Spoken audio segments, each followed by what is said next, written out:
Olá, bom dia para você nesta segunda-feira, dia 11 de abril. Pode chegar, seja muito bem-vindo. Agora são 8 horas e 31 minutos no horário de Brasília.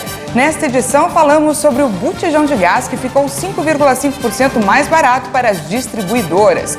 O domingo foi de eleições presidenciais na França. O atual presidente Emmanuel Macron e Marine Le Pen vão se enfrentar no segundo turno. No México, mais de 90% da população apoia a permanência de López Obrador na presidência.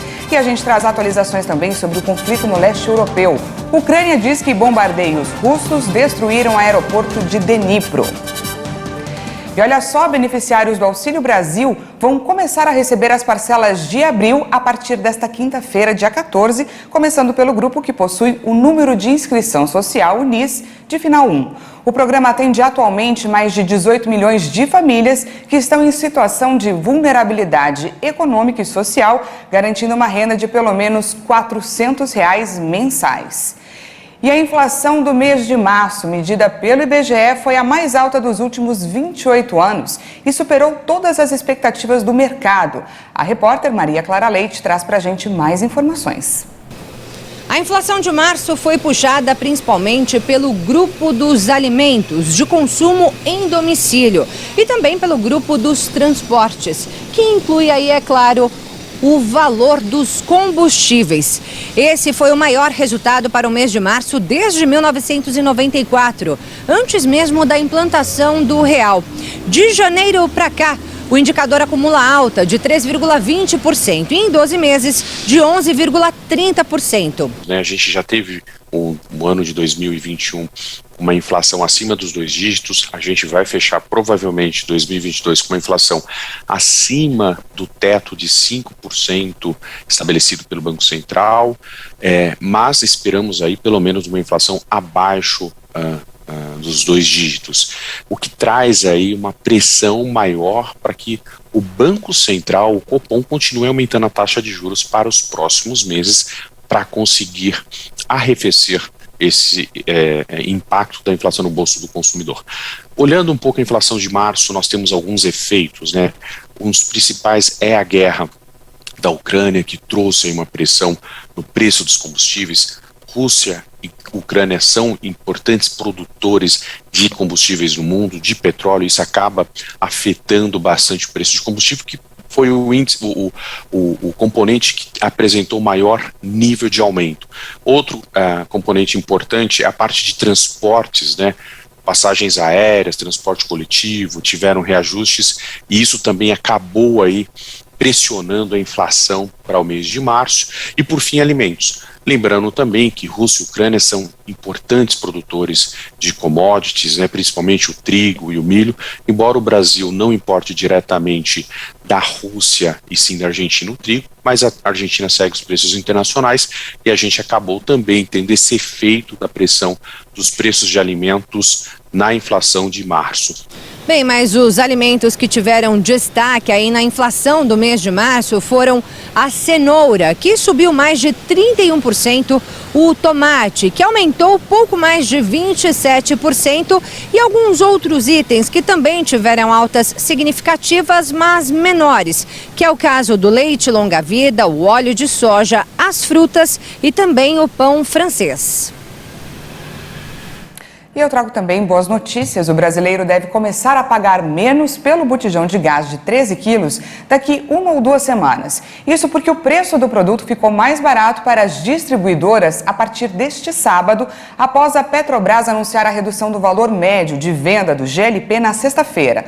O preço passou de R$ 4,48 para R$ 4,23 por quilo, o equivalente a R$ 54,94 por 13 quilos. Com isso, a redução média deve ser de 5,58%. O botijão de 13 quilos custa em torno de R$ 113,54 no país, segundo uma pesquisa da Agência Nacional do Petróleo, Gás Natural e Biocombustíveis, feita entre 3 e 9 de abril. E a produção industrial cresceu em fevereiro na maioria dos locais pesquisados pelo IBGE, mas no acumulado do ano, a atividade ainda está em queda. A produção industrial apresentou avanço de 0,7% em fevereiro. após recuo de 2,2% em janeiro.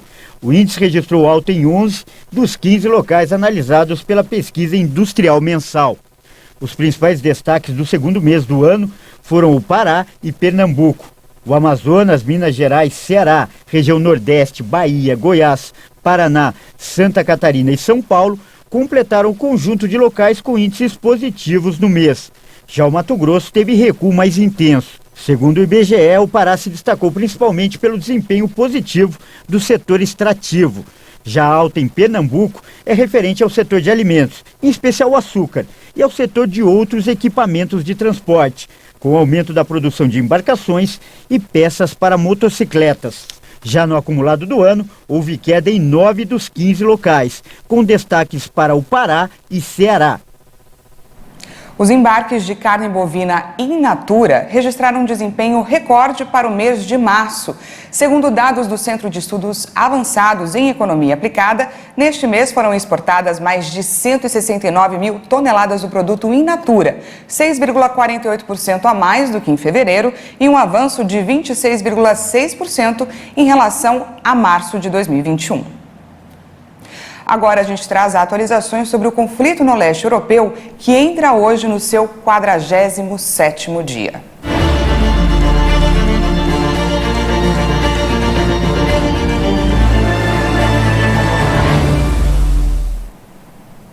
O governo ucraniano anunciou que o aeroporto da cidade de Dnipro, no leste do país, voltou a ser bombardeado neste domingo pela Rússia e acabou destruído. A Rússia realizou neste domingo novos bombardeios no aeroporto da cidade de Dnipro, no leste da Ucrânia. De acordo com autoridades ucranianas, o aeroporto foi destruído pelos mísseis e as estruturas próximas também.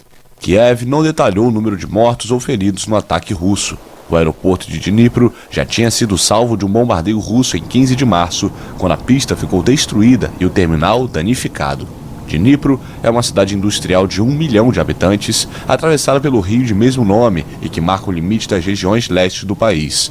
A área tem sido alvo das forças russas desde a invasão de Moscou, mas até agora foi poupada de uma grande destruição. O ataque ocorre no momento em que a Ucrânia se antecipa a novos ataques do Kremlin no leste e no sul do país. A retirada dos civis das cidades do leste tem sido estimulada por Kiev. A saída segue sob os ameaçadores ruídos de artilharia depois do bombardeio na estação de trens de Kramatorsk, que deixou mais de 50 mortos na sexta-feira. A agência estatal ucraniana de gestão da zona de exclusão que rodeia a antiga usina de Chernobyl anunciou que as forças russas roubaram substâncias radioativas dos laboratórios que poderiam ser letais. A informação foi divulgada neste domingo pela agência estatal ucraniana de gestão da zona de exclusão que rodeia a antiga usina nuclear. As forças do Kremlin ocuparam a central de Chernobyl no primeiro dia da invasão da Ucrânia, em 24 de fevereiro, e permaneceram na área altamente radioativa até se retirarem em 31 de março. A agência informou no Facebook que os soldados russos saquearam 2 laboratórios na região. Segundo as autoridades, os militares entraram em uma zona de armazenamento e roubaram 133 substâncias altamente radioativas. Esta semana, o Ministério Ucraniano da Energia afirmou que os soldados russos se expuseram a uma quantidade assustadora de radioatividade e que, por isso, alguns deles poderiam ter menos de 1 ano de vida. A usina de Chernobyl foi o local onde ocorreu a pior catástrofe nuclear do mundo em 1986. Silvana Pilipenko, a brasileira que estava desaparecida na Ucrânia e deixou o país durante a guerra, chegou à Paraíba neste domingo. O encontro foi marcado, é claro, por emoção, já que a artesã ficou 26 dias sem contato com a família. Quando a guerra começou, Silvana chegou a gravar um vídeo avisando que a cidade estava cercada e que não tinha como sair de lá, mas depois perdeu o contato. Ela, o marido ucraniano e a sogra de 80 anos moravam em Mariupol e só conseguiram ligar para o filho em março. E afetada pela guerra, as previsões econômicas são catastróficas para a Ucrânia. A projeção é do Banco Mundial. O produto interno bruto da Ucrânia deve cair 45% este ano e o da Rússia 11%, de acordo com as últimas projeções da instituição de Washington. Para a Ucrânia, é um cenário muito pior do que a queda de 10% a 35% projetada há um mês pelo Fundo Monetário Internacional. Toda a região sofre com as consequências econômicas desta guerra, iniciada em 24 de fevereiro e que já obrigou a fuga de milhões de pessoas do país.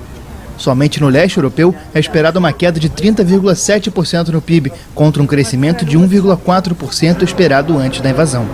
Os autores do relatório observam que a Moldávia provavelmente vai ser um dos países mais afetados pelo conflito, não somente pela proximidade geográfica com a guerra, mas também porque tem a economia estreitamente ligada à Ucrânia e à Rússia. O Banco Mundial também alertou que outro motivo de preocupação é o aumento da pobreza. A parcela da população que vive com o equivalente a menos de R$ 25 por dia deve aumentar de 1,8% em 2021 para 19,8% neste ano. E antes do intervalo, vamos conferir a previsão do tempo em algumas cidades do país.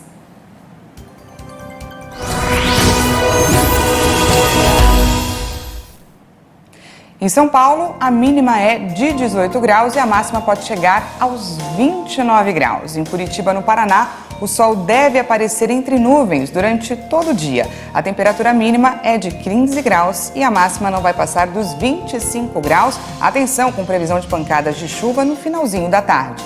E em Brasília, o tempo vai ficar quente. A mínima é de 18 graus e os termômetros podem registrar até 31 graus de máxima. E você vai ver a seguir, explosão de bueiro causa pânico e correria em Nova York. E ainda, uma pesquisa da Abramet aponta que o uso do cinto de segurança diminui em até 7 vezes as chances de morte em um acidente, mas ainda assim, muita gente não usa a proteção. Nós voltamos já.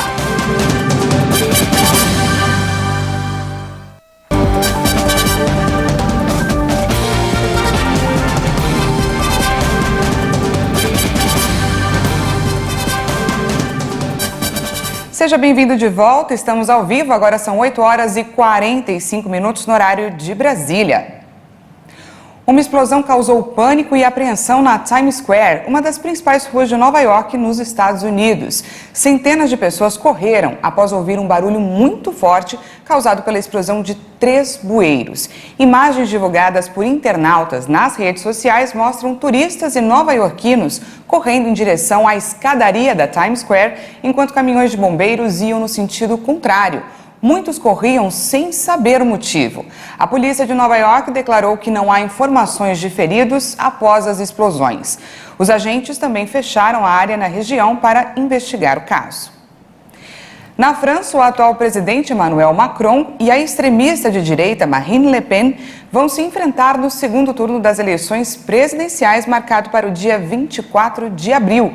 Os demais candidatos já se movimentam em apoio a um dos dois. Os derrotados se reorganizam. O esquerdista Jean-Luc Mélenchon, que ficou em terceiro lugar com mais de 20% dos votos, pediu a simpatizantes para não votarem na ultradireitista Marine Le Pen em 24 de abril. Jamais nous ne perdrons notre confiance dans la démocratie. Donc, vous ne devez pas donner une voix à Madame Le Pen. Nunca vamos perder nossa confiança na democracia, então não dê um voto a Le Pen. Repito isso porque algumas vezes quando digo as coisas é como se não tivesse dito. Vou começar de novo. Você não deve dar nenhum voto a Le Pen. Você não deve dar nenhum voto a Le Pen. Você não deve dar nenhum voto a Le Pen. Acho que a mensagem foi ouvida. Il ne faut pas donner une seule voix à Madame Le Pen. Il ne faut pas donner une seule voix à Madame Le Pen. Voilà, je crois que le message pour cette partie a été entendu. Por outro lado, o candidato Éric Zemmour, da extrema-direita, que obteve 7% dos votos, pediu apoio a Le Pen. Je veux dire pour finir, parce que je pense à la France avant tout, parce que c'était tout le Quero sens dizer de finalmente porque penso na França acima de tudo, porque foi o principal da minha candidatura, que não posso permanecer de braços cruzados diante de um dos males que ameaçam o nosso país. Tenho muitas discordâncias com Marine Le Pen, falei delas na campanha, não vou listar de novo. Mas contra ela está um homem que trouxe 2 milhões de imigrantes, que não disse uma palavra sobre identidade, segurança e imigração durante a campanha. Portanto, só vai fazer pior se for reeleito. qui n'a pas dit un mot d'identité, de sécurité, d'immigration pendant sa campagne et qui fera donc pire s'il était. Outros candidatos, tanto da direita quanto da esquerda, também pediram votos para o atual presidente. Valérie Pécresse evitou pedir expressamente apoio, mas afirmou que vai votar em Macron. E o presidente do México, López Obrador, sobreviveu a um referendo sobre uma possível renúncia. Com isso, o líder eleito em 2018 para um período de 6 anos deve completar o mandato. A consulta foi incluída na Constituição em 2019 como uma espécie de antídoto contra maus governos. Por isso, vou seguir servindo hasta... O presidente Andrés Manuel López Obrador governará o México até 2024, após a vitória em um referendo da opção que defendia sua continuidade no cargo, apesar da baixa participação. Ao agradecer o apoio, o político descartou a possibilidade de usar a vitória para estimular uma reforma constitucional que permita sua reeleição. Sou demócrata e não estou a favor da reeleição. Quiero agradecerles porque más del 90% votó para que eu termine. Quero agradecer porque mais de 90% votaram em mim para terminar meu mandato. Mais de 15 milhões de mexicanos estão felizes e querem que eu continue até setembro de 2024. Contentos e querem que eu continue hasta setembro de 2024. De acordo com a apuração rápida do Instituto Nacional Eleitoral, entre 90,3% e 91,9% dos eleitores votaram a favor de que López Obrador siga na presidência, contra de 6,4% a 7,8% que apoiaram a revogação do mandato por perda de confiança.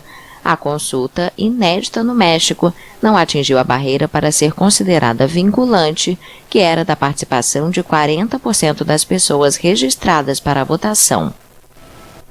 E o assunto agora é o coronavírus. A média móvel de mortes por Covid no Brasil completou uma semana abaixo de 200 e o país já tem mais de 661 mil vítimas da doença. O Brasil confirmou mais 38 mortes por Covid-19 em 24 horas. O total de óbitos pela doença desde o início da pandemia já chegou a 661.258. Também foram registrados 7.210 novos casos de Covid-19 em um dia. Ao todo, já são 30 milhões e 152 mil diagnósticos confirmados. A média móvel de mortes chegou a 159 vítimas diárias. A curva apresenta tendência de queda, com uma variação de menos 34% em relação a 2 semanas atrás. A média de casos na última semana foi de 21.852 registros por dia. Os dados mostraram uma tendência de queda com uma redução de 29% em relação a 2 semanas. E um levantamento feito pela plataforma Our World in Data, que é o Nosso Mundo em Dados, revelou que 34,4% da população mundial ainda não recebeu nenhuma dose da vacina contra a Covid, enquanto 64,7% recebeu pelo menos uma dose. Apenas 14,8% da população de países de baixa renda recebeu a primeira dose. Esse índice é representado sobretudo pelo continente africano, que tem apenas 15% da população totalmente imunizada, enquanto 5% recebeu a primeira dose. O continente melhor colocado no ranking é a América do Sul, com 73% da população totalmente vacinada e 10% com pelo menos uma dose. E o Chile é o país com a maior taxa de imunizados da região, com 90,4% totalmente vacinado e apenas 2,49% com apenas uma dose. E agora vamos dar uma olhada na vacinação aqui no Brasil. O país já aplicou mais de 421 milhões e 28 mil doses de vacinas contra a Covid. Você confere agora o nosso vacinômetro. Segundo o Ministério da Saúde e as secretarias estaduais de saúde, 82,75% da população já tomou a primeira dose, enquanto 75,91% dos brasileiros tomou a segunda dose. E atenção, mais de 18 milhões de brasileiros estão com a segunda dose atrasada, segundo o Ministério da Saúde. E a porcentagem dos que receberam a primeira dose de reforço corresponde a 38,72% dos brasileiros. O uso de máscara já deixou de ser obrigatório em todos os estados brasileiros. E uma pesquisa da Abramet, que é a Associação Brasileira de Medicina de Trânsito, aponta que o uso do cinto de segurança diminui em até 7 vezes as chances de morte em um acidente. Mas, infelizmente, muitos motoristas e passageiros de veículos ainda deixam de utilizar o equipamento. Nivaldo é taxista há mais de 20 anos. Ele já perdeu as contas de quantas vezes pediu para os passageiros, mesmo no banco traseiro, usarem o cinto de segurança. E olha que os avisos estão espalhados dentro do carro dele. Só em um dos vidros são 4. É difícil, o passageiro tem uma tolerância que não gosta de usar o cinto de segurança, não quer usar. Tem passageiro que chega até a perguntar se é obrigado a usar ainda no banco traseiro, se é obrigado a usar. Aqui no Brasil, o uso do cinto de segurança passou a ser obrigatório no início dos anos 90. Mesmo com as leis mais rigorosas, ainda é comum flagrar motoristas e passageiros que não usam o equipamento. Uma pesquisa do Detran de São Paulo aponta que a falta do cinto de segurança é a 4ª infração mais cometida pelos motoristas. O motorista que não usa ou não exige que seu passageiro utilize o cinto de segurança comete infração grave e está sujeito a uma multa de R$ 195,23, além da perda de 5 pontos na Carteira Nacional de Habilitação. Mas o prejuízo vai além do financeiro. De acordo com uma pesquisa da Abramet, quem não utiliza o cinto de segurança pode aumentar em até 7 vezes o risco de morte no caso de um acidente. E em uma simulação, nós podemos ver o que acontece quando um dos ocupantes de um carro está sem o cinto. Notem que o passageiro está no banco traseiro. Na colisão, ele é arremessado diretamente contra o motorista, que fica prensado entre o encosto do banco e o airbag. Provavelmente você chegará no banco dianteiro com a velocidade, com o peso de 1.600, 1.800 quilos, o que é provável de lesionar a pessoa que está na frente. E além disso, do impacto no vidro dianteiro e você atravessar esse vidro e ser ejetado do veículo. Então o peso aumenta em muito em função da velocidade. E quem pensa que dentro do ônibus o cinto de segurança é dispensável se engana. Olha o que aconteceu num caso de capotamento. Apenas o motorista estava com cinto. Já os passageiros soltos se espalharam por todo o coletivo. Que o motorista é o responsável pela segurança de quem ele transporta.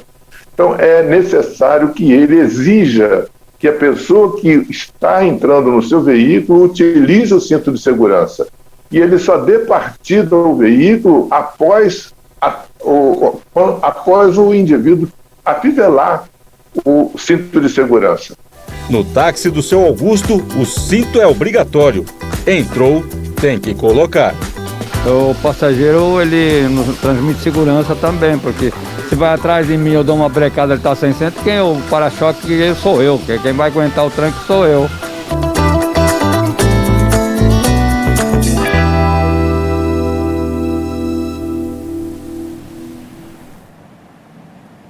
Recado dado, nunca esqueça de usar o cinto de segurança. Essa edição fica por aqui. Mais uma vez eu agradeço a sua companhia. Às 10 horas, Patrícia Velenic chega com mais informações para você e à 1 da tarde, eu e ela esperamos. Até lá!